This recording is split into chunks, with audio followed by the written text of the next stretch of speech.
আসসালামু আলাইকুম। আজকে আমি বুটের ডাউল দিয়ে ডিম দিয়ে রান্না করব। প্রথমে তেলটা গরম করে নিচ্ছি। পেঁয়াজ কুচি, এলাচ, দারুচিনি দিয়ে ভালোভাবে পেঁয়াজটা হালকা বাদামি করে নেব। এবার আদা বাটা, রসুন বাটা দিয়ে দিলাম। এবার সামান্য একটু পানি দিব। এবার আমি একে একে মশলা দিব। ধনিয়া গুঁড়া, জিরা,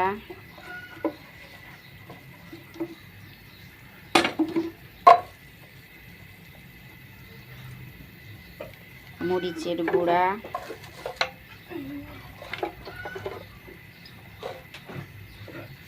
হলুদ,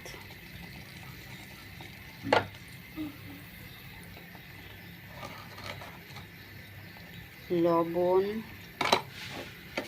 দিয়ে ভালোভাবে মশলাগুলো কষিয়ে নেব।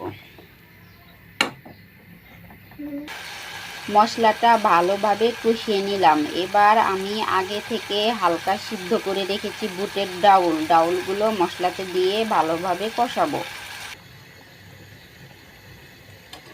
ডাউলগুলোকে এখন আমি কষাচ্ছি। মৃদু আঁচে বেশ কিছুক্ষণ কষাবো। ডাউলগুলো আমি অনেক সুন্দরভাবে কষিয়ে নিয়েছি। এবার পানি দেব।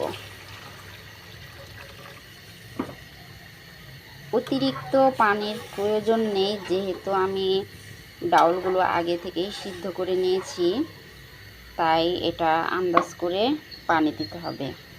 এবং আমি ডিম সিদ্ধ করে হলুদ আর লবণ দিয়ে হালকা ভেজে রেখেছি, ডিমগুলো দিয়ে দিব।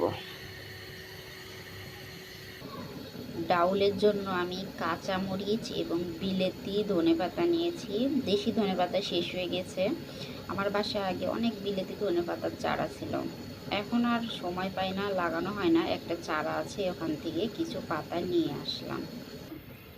ধনেপাতা এবং কাঁচামরিচগুলো সুন্দরভাবে ধুয়ে কেটে নিয়েছি। আর এইদিকে আমার ডিম আর বুটের ডাউল আস্তে আস্তে রান্না হচ্ছে। যত্ন করে ভালোবেসে আমরা যেটাই করি সেটাই ভালো হোক সেটা কাজ কিংবা রান্না, ভালোবেসে যেটা করবেন সেটাই অসম্ভব মজা হবে এবং ভালো হবে।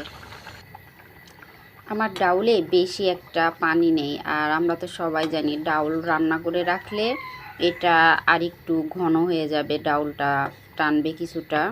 এই জন্য এখন আমি ধনেপাতা কুচি এবং কাঁচামরিচ কুচি দিয়ে দিব।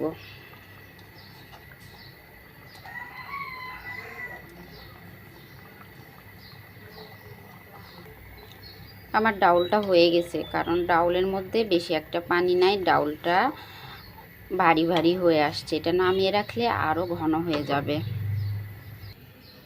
কমপ্লিট আমার অসম্ভব মজাদার ডিম দিয়ে বুটের ডাউল।